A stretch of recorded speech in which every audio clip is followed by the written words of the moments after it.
Baba wethu osezulwini, Yesu Nkosi yethu Jesu Kristu, ngcwele umuhla kekho njengawe, namandla uyabusa phakade. Kusukela uNkulunkulu umhlaba ungakasekelwa, wena bukhona. Wawudala umhlaba ngokukhuluma kwezwi lakho kwavela. uNkulunkulu wethu ongcwele uthe usudale konke wathi kuhle, wasuthi masenze umuntu ngomfanekiso wethu asifuse. uNkulunkulu wethu onamandla, siyakubonga ukuthi ebuNkulunkulwini bakho umuntu esewile uye wakhathazeka ngokuphila kwakhe, wanikela ngoJesu ezelwe yodwa ukuba abe umhlatshelo ongenasici wokukhululwa komuntu abuyiselwe kuNkulunkulu.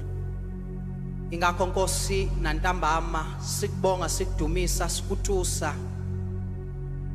ngomsebenzi ongaka owenzile ngoJesu esiphambanweni. Iwona lo msebenzi osenze sabuthana sivela kwinkalo ngeinkalo, sathi sizoza sizophakamisa leli igama osinikezwe lona, ngoba uthe linye igama elinikeziwe abantu kuba basinde, basindiswe ngalo igama lika Jesu.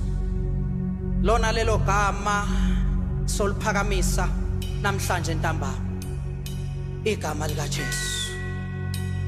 Phakama Jesu wethu, phakama wengamela umhlaba wonke, phakama ngonyama yomndeni kaJuda, phakama wundlu, phakama wenozayo, the soon coming king, phakama Alpha Omega. Topalayo, I heard a great voice out of heaven saying, behold, the tabernacle of God is with men, and he says he shall dwell within them, at they shall be his people.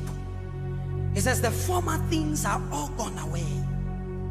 Siyabonga uNkulunkulu ukuthi umuntu ekuKristu isidalwa esisha, dala kudlulile kuyavela okusha.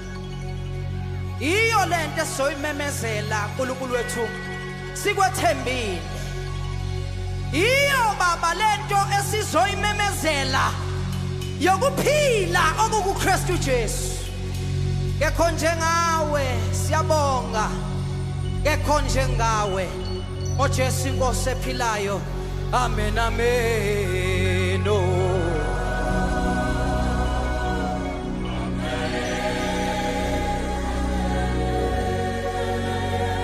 Amen, amen, amen. Amen,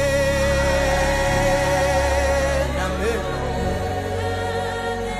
Amen, amen. Amen.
yethu amen